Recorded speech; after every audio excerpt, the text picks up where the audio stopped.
किए क्वेश्चन किए तुम लोगों ने? आवाज आ रही है मेरी मोहित, प्रिया? सर आ रही है। एक्सरसाइज के क्वेश्चन ट्राई किए 30.2 के।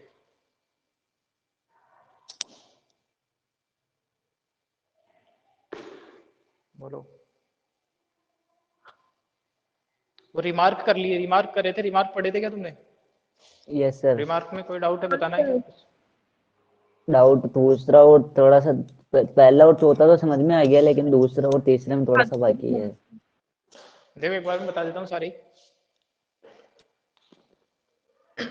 दो चीजें हैं, एक तो कि अपन जो इवेंट्स होती है उनको इंडिपेंडेंट का बोलते हैं, वो नोट भी कर रहे हैं तो है ना, नोटबुक में तो ये बोल रहा है कि मान लो अपन ने ये कंडीशन देखी थी कि अगर दो इवेंट इंडिपेंडेंट है, इंडिपेंडेंट कब बोलेंगे अपन इवेंट को, कि अगर इवेंट की जो प्रोबेबिलिटी हो कुछ ऐसे हो, probability of A equal to probability of B, ये दोनों के प्रोडक्ट की इक्वल होनी चाहिए, और इसमें एक कंडीशन है कि जो प्रोबेबिलिटी है वो जीरो नहीं हो सकती है, ना तो ए की और ना बी की प्रोबेबिलिटी जीरो हो सकती है।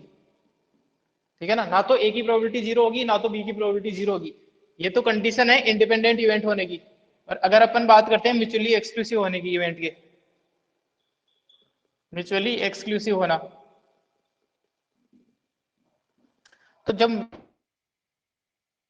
मैं लिख रहा हूं मैं ना, दो इवेंट इंडिपेंडेंट कब होगी, जब probability of A intersection B उनके प्रोडक्ट प्रोबेबिलिटी के प्रोडक्ट के इक्वल होगी। दूसरी बात है म्यूचुअली एक्सक्लूसिव इवेंट, तो अपन इवेंट को म्यूचुअली एक्सक्लूसिव तब बोलते हैं, ये कंडीशन स्टार्ट होती है यहां से, कि अगर इवेंट ए इंटरसेक्शन बी जो है वो फाई आ जाए, यानी कि एक इम्पॉसिबल इवेंट आ जाए ए इंटरसेक्शन बी, यानी कि दो,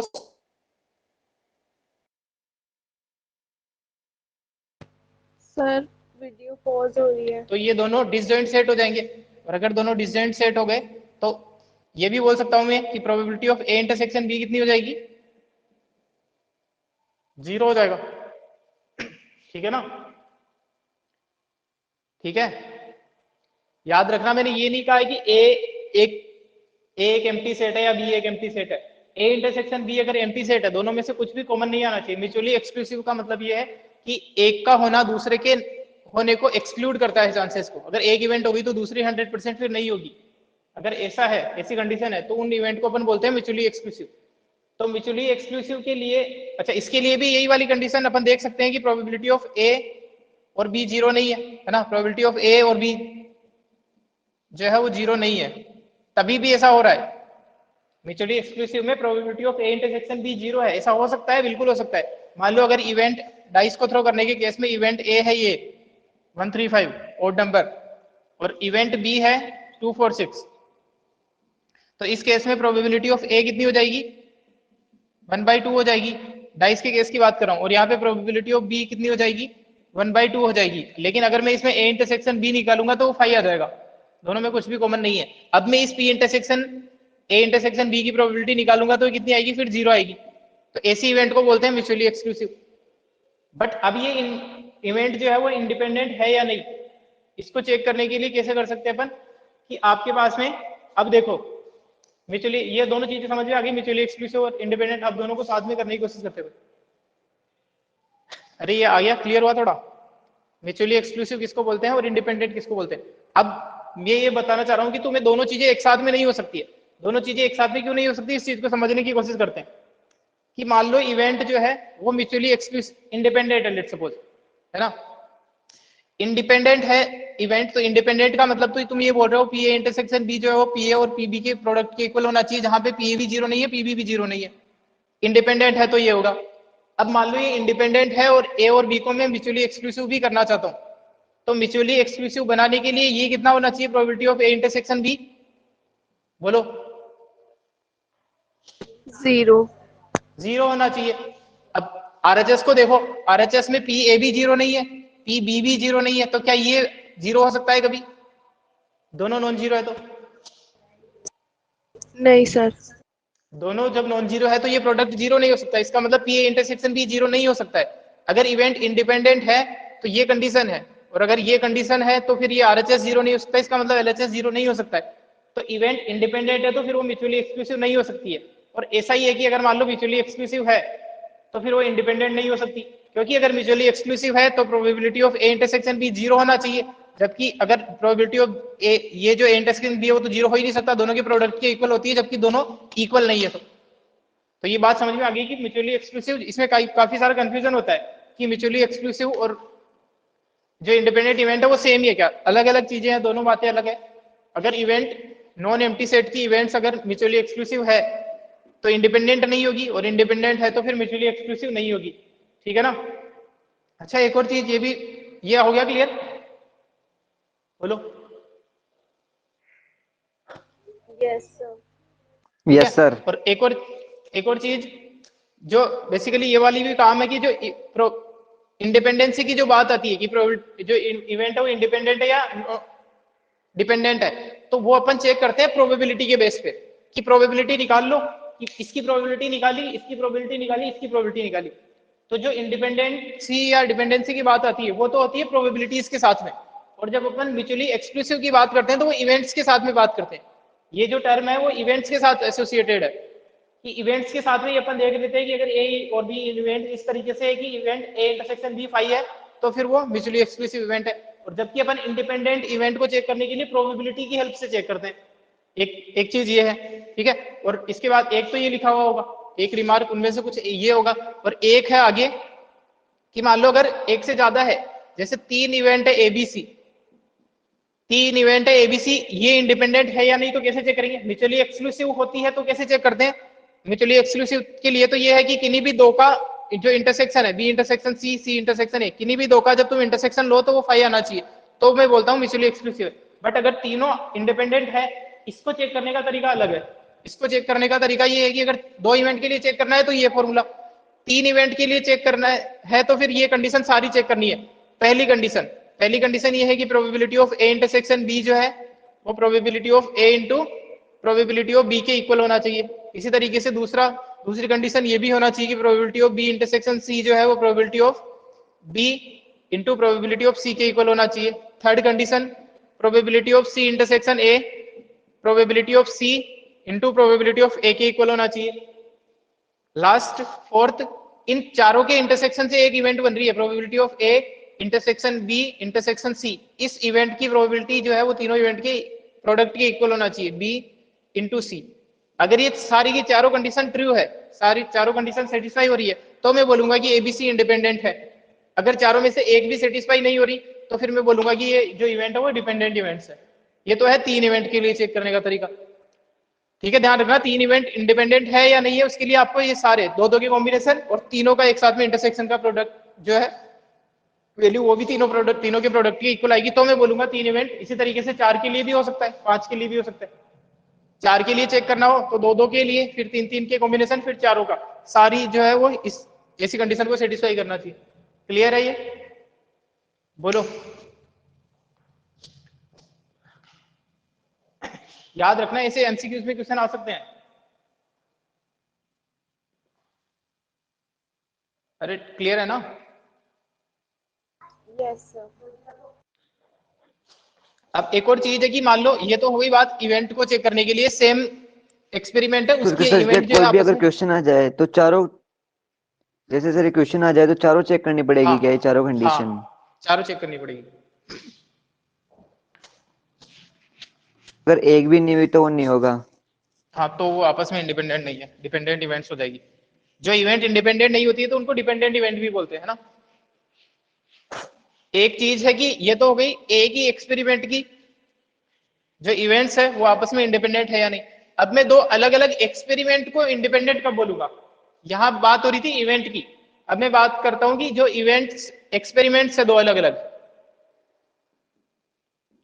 ये है एक्सपेरिमेंट नंबर 1 और दूसरा एक्सपेरिमेंट है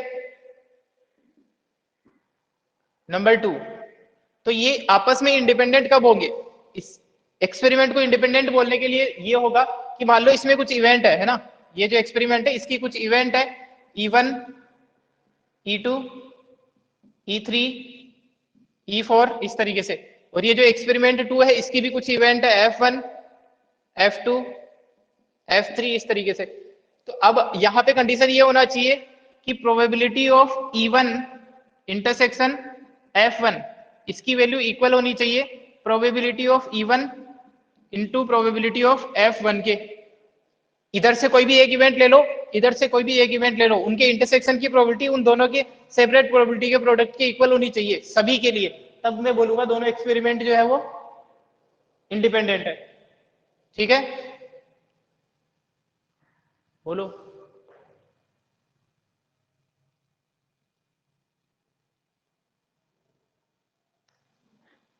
अरे क्लियर है ना, एक इवेंट इधर से उठानी है, कोई भी सारी के लिए होना चाहिए, एक इवेंट इधर से उठा ली, इन दोनों के इंटरसेक्शन की प्रोबेबिलिटी इन दोनों की सेपरेट प्रोबेबिलिटी के प्रोडक्ट के इक्वल होनी चाहिए, तब ऐसा सभी के लिए हो गया, तो दोनों एक्सपेरिमेंट जो है वो इंडिपेंडेंट हो जाएंगे। यही लिखा हुआ था आपके दिमाग में, 3-4 जो रिमार्क है, अब उनको नोट कर लेना और वापस से पढ़ना।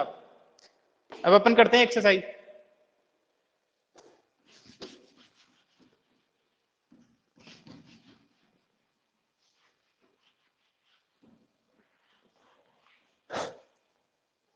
श्रुति तुम बीच बीच में कैसे लीव कर देती हो क्लास को? श्रुति आवाज आ रही है?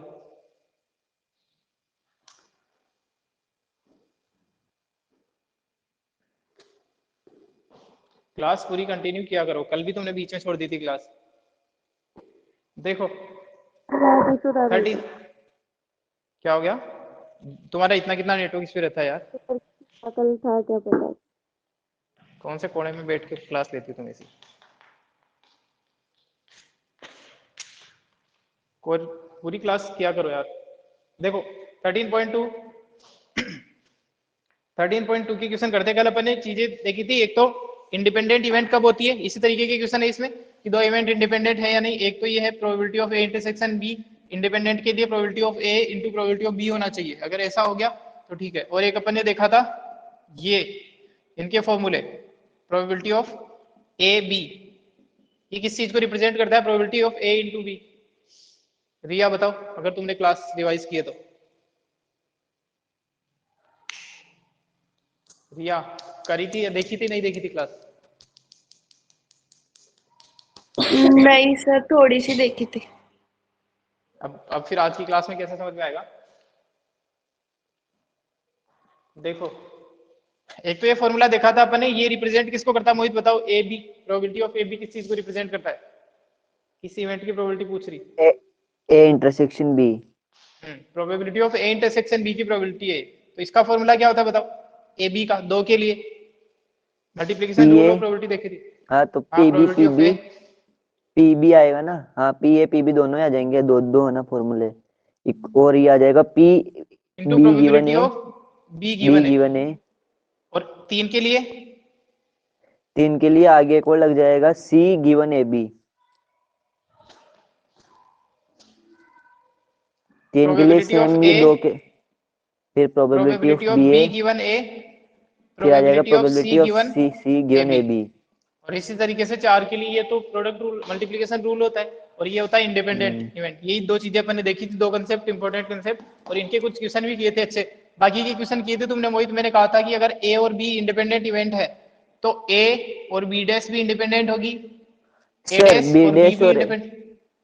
ये ए डैश बी वाली तो हो गई सर, ए डैश बी डैश वाली बतानी है आपको, मेरे को आई नहीं। ए डैश बी डैश वाली नहीं हुई, ये वाली बतानी है। हाँ हाँ। ठीक है देखो इसको बताता हूँ पहले।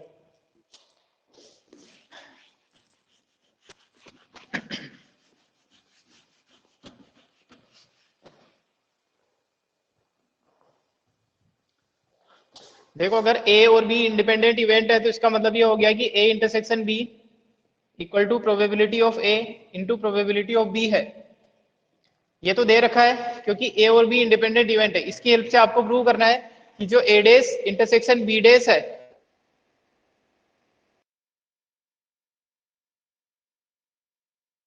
जिसमें probability of A dash intersection B dash ये इक्वल होना चाहिए किसके? P A dash P B dash, P A dash P B dash. A dash into probability of B dash. इसकी हेल्प से अपने को ये प्रूव करना है, इसका यूज करते हुए। तो दे रखा है क्योंकि ए और बी इंडिपेंडेंट है, तब प्रूव करना है कि ए डेस और बी डेस भी इंडिपेंडेंट।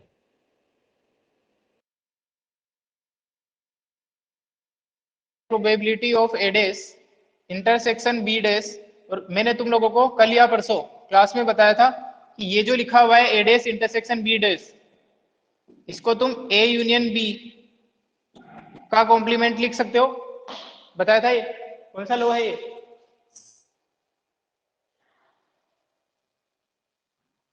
कौन सा लॉ है? नाम भी लिखा था तुम लोग, डी मॉर्गन्स लॉ डी है। मॉर्गन्स, वही तो बोल रहा हूँ। यानी कि इसको लिख सकता हूं मैं प्रोबेबिलिटी बी का होल कॉम्प्लीमेंट, यानी कि अब मैं इसको लिख सकता हूं 1 माइनस प्रोबेबिलिटी ऑफ,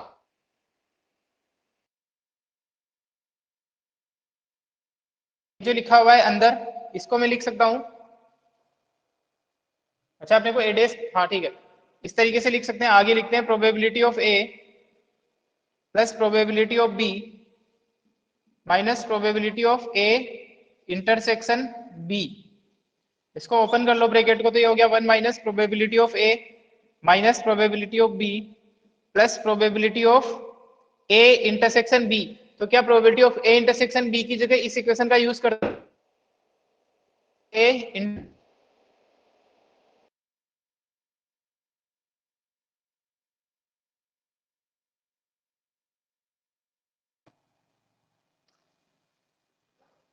अरे मोहित समझ में आया ये? Yes sir. तो अब इन दोनों में प्रोबेबिलिटी ऑफ ए डैश, इसमें से प्रोबेबिलिटी ऑफ बी को कॉमन ले लो, इसमें से प्रोबेबिलिटी ऑफ बी को कॉमन लोगे तो ये बचेगा 1 minus probability of A dash, sorry probability of A, और ये क्या बन गया है?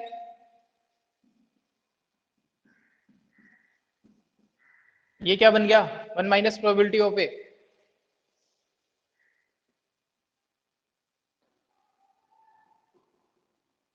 जवाब दिया कर यार मोहित जल्दी से। 1 माइनस प्रोबेबिलिटी ऑफ ए क्या होता है? बाकी लोग भी बता सकते हो, तुम रिया श्रुति, ये तो तुम्हें भी आते हैं, 11th क्लास की चीजें हैं, तो बताओ।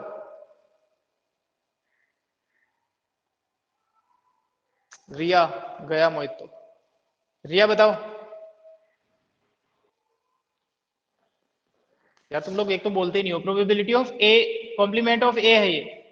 अब यहां से प्रोबेबिलिटी ऑफ ए कॉम्प्लीमेंट को कॉमन ले लो तो ये बचा 1 माइनस प्रोबेबिलिटी ऑफ बी, और ये बन गया वापस से प्रोबेबिलिटी ऑफ बी कॉम्प्लीमेंट। यही प्रूव करना था अपने को, ये इसके इक्वल होता है, ये प्रूव करना था। हो गया क्या? क्लियर है डाउट मोहित? Yes sir. ठीक है, तो ले लो इसका स्क्रीनशॉट। और ये काफी ले लिया। इंपोर्टेंट क्वेश्चन है, क्वेश्चन बहुत बहुत इंपोर्टेंट है ये वाला।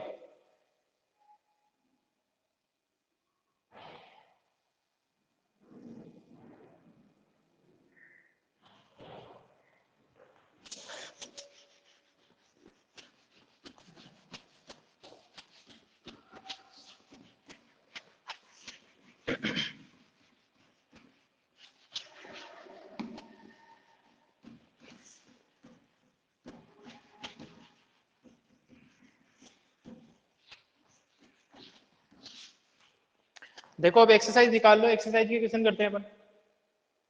क्वेश्चन नंबर फर्स्ट है, प्रोबेबिलिटी ऑफ ए दे रखी है, प्रोबेबिलिटी ऑफ बी दे रखी है। Find probability of A intersection B if A and B are independent. A और बी इंडिपेंडेंट है, इसका क्या मतलब हुआ? बोलो।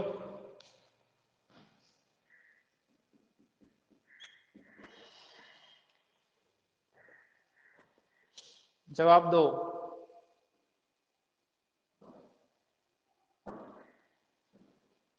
आवाज आ रही है रिया, श्रुति, मोहित, किसी को? यस सर, आ रही है ना आवाज? तो बोलोगे फिर तुम कुछ। क्वेश्चन बुक है या नहीं है? सबसे पहली बात तो तुम्हें पता होगा, एक्सरसाइज कर रहे हो तो सब लोगों के पास, तुम्हारे पास बुक होनी चाहिए। एक्सरसाइज 13.2 निकालो, क्वेश्चन सर। नंबर फर्स्ट निकालो जल्दी से। बाकी तुम्हारे पास है या नहीं है? श्रुति, बस। रिया? है सर। ठीक है श्रुति, यस सर, निकाल ली 13.2 का पहला क्वेश्चन नंबर क्वेश्चन। फर्स्ट देखो, क्वेश्चन नंबर फर्स्ट देखो इसका। सर निकल जाएगी। क्वेश्चन नंबर फर्स्ट में दे रखा है इंडिपेंडेंट है, और इंडिपेंडेंट तो probability of A 3/25 intersection B equal to क्या हो जाएगा? 3/25 हाँ, दोनों का प्रोडक्ट के पी ए इक्वल हो पी जाएगी, बी है ना। 3/5 ठीक है। 3/25 आ जाएगा। क्वेश्चन नंबर 2 है, 2 cards are drawn at random without replacement. एक कार्ड निकालना है, उसको वापस से नहीं रखना है, फिर दूसरा कार्ड निकालना है। Then without replacement from a pack of 52 playing cards, find the probability that both cards are black. दोनों कार्ड के ब्लैक होने की प्रोबेबिलिटी। इसमें अपन कर सकते हैं कि लेट ए है फर्स्ट कार्ड इज ब्लैक। पहले कार्ड को ब्लैक होना अपन ए से रिप्रेजेंट कर रहे हैं, उसको रिप्लेस नहीं करेंगे, और बी रिप्रेजेंट कर रही है second card is black. Second card is called लिख दिया, सेकंड कार्ड इज ब्लैक। ये दोनों की मेरे को, ये इवेंट 1 है, तो प्रोबेबिलिटी ऑफ ए बताओ क्या हो जाएगी। फर्स्ट कार्ड के ब्लैक होने की प्रोबेबिलिटी क्या है, कितने हैं टोटल, 26 है, तो 26 1/2 हो जाएगी। 52 दैट इज 1/2। अब याद रखना, आपने एक कार्ड निकाल के रख लिया है और वो कार्ड जो है वो ब्लैक निकाला है, तो प्रोबेबिलिटी ऑफ बी, अब सेकंड कार्ड के ब्लैक होने की क्या प्रोबेबिलिटी बची। टोटल ब्लैक कार्ड कितने बचे सूट में, उसमें डेक में, 25/51 तो ये हो गई 25/51। 51। इवेंट ए की प्रोबेबिलिटी पता है, इवेंट बी की प्रोबेबिलिटी पता है अपने को, और मेरे को पूछा है कि दोनों इवेंट के एक साथ, मतलब दोनों ही कार्ड ब्लैक हो, यानी कि दोनों इवेंट साथ ए इंटरसेक्शन बी निकालना है। यही तो पूछा है ना, फर्स्ट कार्ड भी ब्लैक हो एंड दूसरा कार्ड भी ब्लैक हो, तो इसका मतलब ए इंटरसेक्शन बी निकालनी है। तो by the multiplication rule, multiplication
देखो अभी दिख रहा है तुम लोगों को, सभी क्लियर।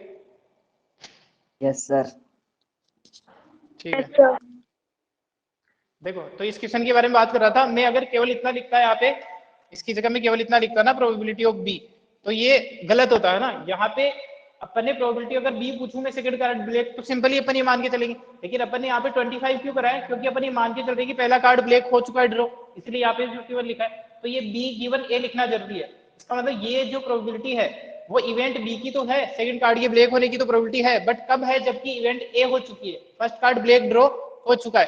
तो ये जो लिखना अब सही है, यानी कि इसको ये इसका मतलब क्या है, यहाँ पे लिख लो, ये है probability of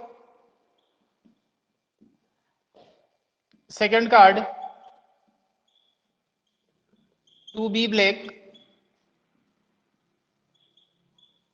when one black card is already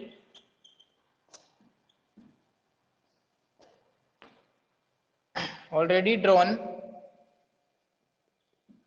in the first draw, ये सब अपन ने कल भी लिखा था, तो ये ज्यादा लिखना बेटर है ना पीबी से, मतलब लिखना सही यही है। ये क्लियर है ऐसा क्यों लिखा है मैंने यहाँ पे, बोलो। Yes sir. ठीक है, तो ये लिखना है आपको, प्रोबेबिलिटी ऑफ बी गिवन है, मतलब सेकंड कार्ड के ब्लैक होने की प्रोबेबिलिटी, जबकि फर्स्ट कार्ड ब्लैक ड्रॉ हो चुका है, तो ये 25/51 है।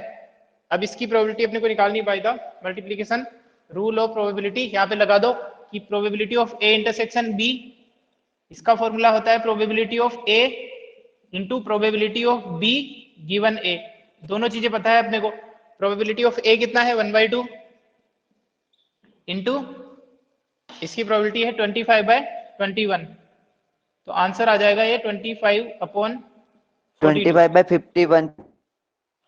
गड़बड़ हो गई क्या? 25/51। तो ये हो जाएगा 102। ठीक है, इस तरीके के क्वेश्चन अपने को करने हैं इस वाली एक्सरसाइज के। इसको करो, स्क्रीनशॉट लो इसका।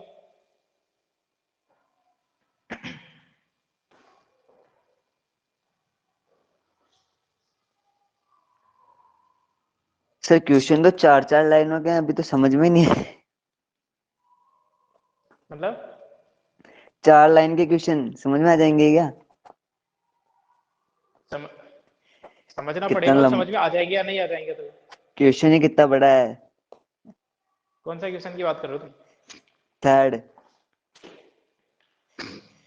इसका ले लिया स्क्रीनशॉट, थर्ड भी करेंगे अभी। क्वेश्चन मतलब बड़ा है तो समझ में नहीं आएगा, एक बार उसकी हिंदी तो समझ सकते हो ना तुम, वो कहना क्या चाह रहा है इतना तो समझो, क्वेश्चन करना नहीं करना तो बात की बात है, क्वेश्चन कहना क्या चाह रहा है उतना समझ लो पहले, मतलब उसकी हिंदी तो पता चले अपने को कि क्या बोल रहा है। सर जब बाकी हिंदी क्वेश्चन समझ बड़ा में आ है जाएगी तो फिर तो क्वेश्चन ही हो जाएगा सर, फिर तो मतलब वही क्वेश्चन नहीं आ समझ में रही आ है तुम्हें, जाएगा। तो प्रॉब्लम ही वही है क्या क्या? लंबा है?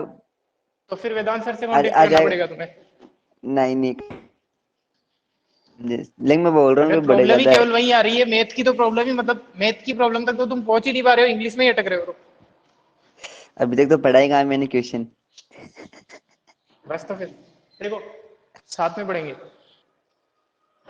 सर इसको मीडियम चेंज कर लेना चाहिए मेरे हिसाब से भी।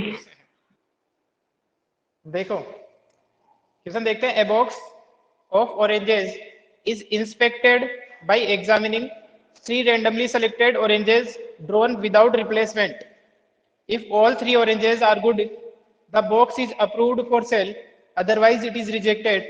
Find the probability that the box containing 50 oranges, out of which 12 are good and 3 are bad ones, will be approved for sale. देखो एक बॉक्स है, ये जो बॉक्स है ये बिकेगा, मतलब सेल करें इसको या नहीं करें, इसको चेक करने का तरीका ये है कि आपको इसमें से 3 ऑरेंज निकालने हैं, एक निकालना है इसको रिप्लेस नहीं करना है, दूसरा निकालना है, तीसरा निकालना है बिना रिप्लेसमेंट के। इसने बोला है विदाउट रिप्लेसमेंट, ठीक है ना।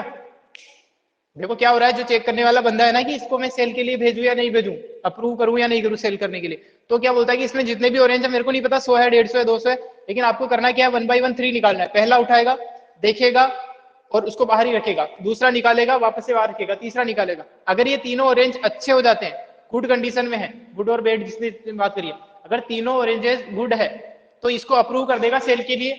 और तीनों के तीनों ही खराब निकल जाते हैं तो फिर ये तीनों क्या मतलब एक भी खराब निकल जाता है तो फिर अप्रूव नहीं है ये सेल के लिए। अपने को प्रोबेबिलिटी निकालनी है कि जो ये बॉक्स है जिसमें 15 ऑरेंजेस है, जिसमें 15 टोटल है, जिसमें से 12 तो अच्छे हैं गुड वंस है और जो 3 है वो खराब है, ठीक है। अब ये अप्रूव हो जाता है सेल होने का, इसकी प्रोबेबिलिटी मेरे को निकालनी है। तो ये अप्रूव कब होगा, ये सेल होने के लिए अप्रूव कब होगा बताओ, बोलो। जब ऑरेंजेस उन 12 में से निकलेंगे। 12 में से नहीं, तीनों के तीनों ही जब मैं स्टार्टिंग में निकालूंगा तो तीनों के तीनों ही जो है वो अच्छे निकलेंगे।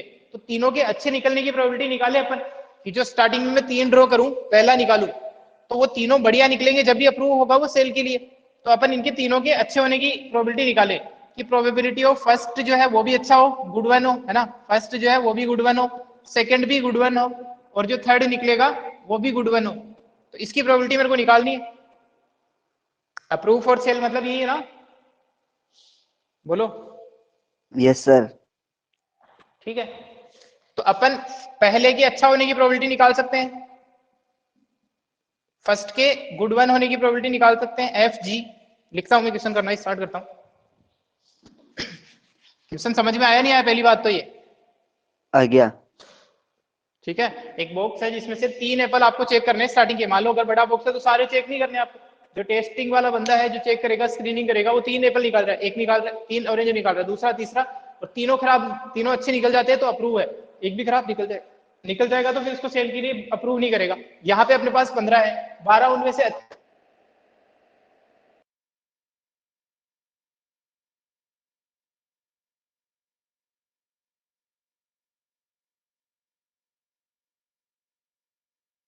सर अटक गए या चल रही है? सर आप पॉज हो गए।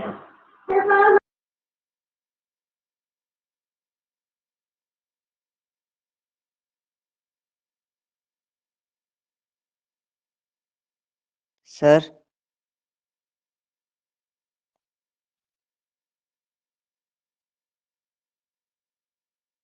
ये सर स्टैचू कैसे हुआ?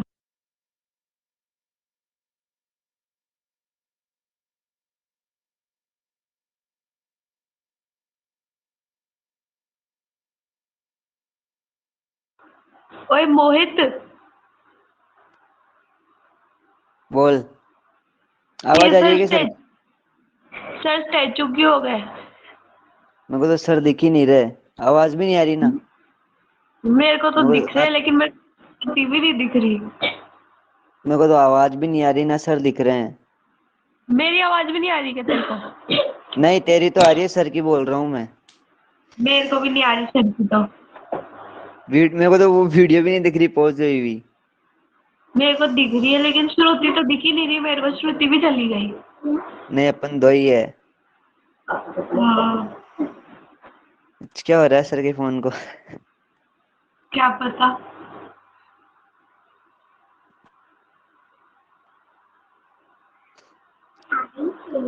सर आवाज आ रही है क्या? सर आवाज आ रही है क्या?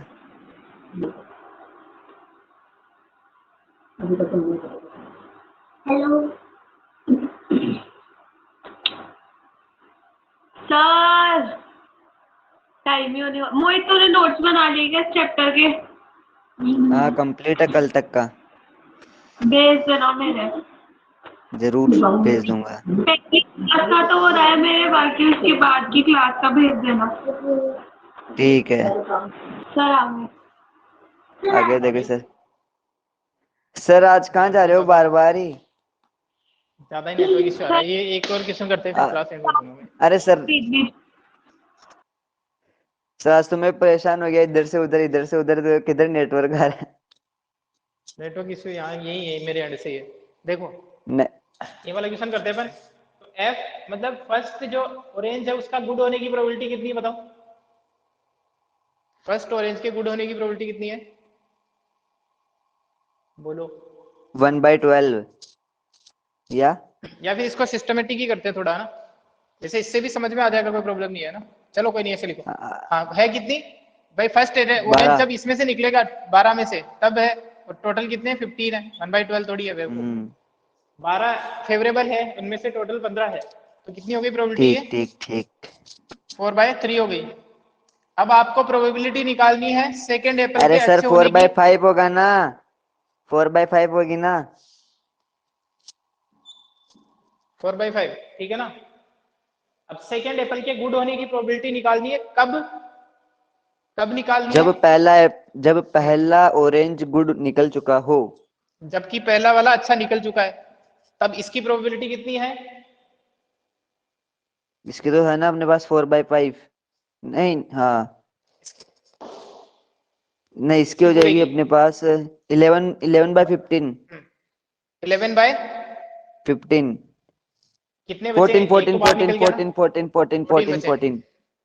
ठीक है ठीक है। इलेवन अब बाई निकालनी है 14। प्रोबेबिलिटी ऑफ थर्ड एप्पल अच्छा होने की प्रोबेबिलिटी, जबकि पहला एप्पल भी दोनों, अच्छा हो चुका है और दूसरा बी और दूसरा एप्पल भी इंटरसेक्शन अच्छा ड्रॉ हो चुका है, या फिर इसको मैं तो डायरेक्ट भी उसके लिख लिए सकता हूँ एफ इंटरसेक्शन की जगह। तो ये अब कितनी तो आएगी प्रोबेबिलिटी इसकी, बोलो। इसकी आएगी अब 10/13। 10/13। अब आपको प्रोबेबिलिटी किसकी निकालनी है? 13। प्रोबेबिलिटी निकालनी है आपको अप्रूव्ड इंटर फॉर सेल, इसकी प्रोबेबिलिटी निकालनी है। सर इसका आवाज नहीं मतलब आ रही। आपको बस ये वाला अटक और क्वेश्चन जैसे तैसे एडजस्ट हो गया। रिया आवाज आ रही है मेरी? अभी आ रही क्या? सर ये वाला क्वेश्चन और जैसे तैसे करके हो जाए, फिर अपन क्लास एंड करते हैं, ज्यादा प्रॉब्लम आ रही है आज तो। हो जाएगा क्या? आवाज आ रही हो तो ये वाला क्वेश्चन तो कंप्लीट करूंगा। अटक रही है सर बार बार। देखो चलो आगे तो वैसे समझ में आ ही जाएगा तुम्हें। ज्यादा इश्यू आ रहा है क्या यार? आएगा सर। देखो चलो ये वाला क्वेश्चन कर देता हूं मैं जैसे तैसे करके। Probability of approved for yes sell sir जो है वो चल गया। इक्वल है probability of all three good, जो सारे के सारे ऑरेंज है वो सेम होने चाहिए, मतलब अच्छे होने चाहिए। या फिर ये हो सकता है कि प्रोबेबिलिटी निकालनी है अपने को, फर्स्ट वाला अच्छा होना इंटरसेक्शन, दूसरा वाला भी अच्छा हो इंटरसेक्शन, तीसरा वाला भी अच्छा हो, इसकी प्रोबेबिलिटी निकालनी है। और यहाँ पे अपन प्रोडक्ट रूल लगा सकते हैं, इसमें अपन प्रोडक्ट रूल लगा देंगे जो मल्टीप्लीकेशन रूल है प्रोबेबिलिटी का। इसको थोड़ा इधर लिख देता हूँ मैं ताकि पूरा फॉर्मूला आता है यहाँ पे। First probability of first good one, second good one and third is good one. तो इसका फॉर्मूला होता है प्रोबेबिलिटी ऑफ, तीन के प्रोडक्ट का फॉर्मूला अपन ने देखा है, probability of S G given F G and probability of T G given F G S G. इनके तीनों की प्रोबेबिलिटीज का प्रोडक्ट कर दो तो आपके पास में अप्रूव होने की, सेल के लिए अप्रूव होने की प्रोबेबिलिटी आ जाएगी, यानी कि 4/5 इंटू 11/14 इंटू 10/13। इसको सोल्व कर लो, 5 2s are 10, और भी कुछ कैंसिल हो रहा है, 2 7 44/91। ये इसकी प्रोबेबिलिटी आ गई है जैसे तैसे करके। आवाज आ रही है क्या आप लोगों को? यस सर मेरे को तो आ रही है। तो ठीक है, गुड़िया क्वेश्चन तो गायब आप है लोग नोट क्लास कर ही से। लेना। क्या हो गया? यही है, ज्यादा बोल रहे हैं फिर क्या? नहीं मैं भी बोला तो क्यों नहीं बोली वापस। चलो ये इनकी अपन लिखते हैं, इसका क्या मतलब है? प्रोबेबिलिटी ऑफ एफ जी किसको रिप्रेजेंट करना है? फर्स्ट एपल गुड, है ना? ताकि आपको लिखना तो पड़ेगा ना कि किस चीज को रिप्रेजेंट कर रहे हैं। एफ जी यहाँ पे कहीं लिखूं मैं, क्या लिख लोगे तुम लोग? इनका ये तो मैंने डायरेक्ट क्वेश्चन कर दिया है, इनका लिखना पड़ता है कि एफ जी किस चीज को डिनोट कर रहा है। लिख लोगे क्या? बोलो, क्या लिख दूं? आवाज नहीं आ रही तुम लोगों की, तो लिख ही देता हूं फिर मैं। यहां पे एफ जी रिप्रेजेंट कर रहा है first orange to be good one, और S G given F G दिख रहा है। की प्रोबेबिलिटी ये रिप्रेजेंट कर रही है probability of second orange to be good when one good orange already drawn in first draw, first draw. और इसी तरीके से probability of T G given S G F G and S G, इसके लिए तुम लिख लोगे कि probability of third orange to be good when two good oranges already drawn in first and second row. ठीक है, लिख दोगे? बोलो। इसका स्क्रीनशॉट लो, फिर अपन क्लास को खत्म करते हैं आज के लिए। आज ज्यादा नेटवर्क इश्यू आ रहा है। बहुत गंदा सा लिखा हुआ था, इसको सही लिख लेना। रेडी है स्क्रीनशॉट? Yes sir. चलो एक क्लास खत्म करता हूं मैं। सर और अब इसके सारे क्वेश्चन अटेम्प्ट करना। ये एक तरह से आप लोगों को डायरेक्शन मिल चुकी है कि किस तरीके से इसके क्वेश्चन अपने को अटेम्प्ट करने हैं। जो अच्छे क्वेश्चन थे, थ्योरेटिकल जो क्वेश्चन होते हैं जिनमें नंबर वंबर नहीं दिए होते हैं, वो मैंने करवा दिए 2 एग्जाम्पल, 2 या 4 क्वेश्चन हो जाएंगे टोटल करके। और ये वाले क्वेश्चन अब आपको करने हैं ट्राई। क्वेश्चन को पढ़ना, समझना। कुछ भी नहीं था इस वाले क्वेश्चन में, जितना बड़ा था इस वाले क्वेश्चन में कुछ भी नहीं था। नॉर्मल ये कहानी बनाता है बस, है ना। देखो अगर ये सिंपल सिंपल सी चीजें दे देगा ना इन चीजों को, कि फर्स्ट एप्पल की ये प्रोबेबिलिटी है इस तरीके से, तो इसमें क्वेश्चन में फ्लो नहीं आ पाता। केवल क्वेश्चन को कहानी बना के बताया जाता है कि क्या हो रहा है कहानी में, इसलिए तुम्हें क्वेश्चन लंबा लग सकता है बस। ठीक है, चलो क्लास एंड करता हूं मैं। सारे क्वेश्चन अटेम्प्ट करके आना, क्योंकि ज्यादा क्वेश्चन है नहीं ढंग के इसमें, तो अपन आगे फिर कल बेस थ्योरम करेंगे। चलो क्लास एंड करता हूं।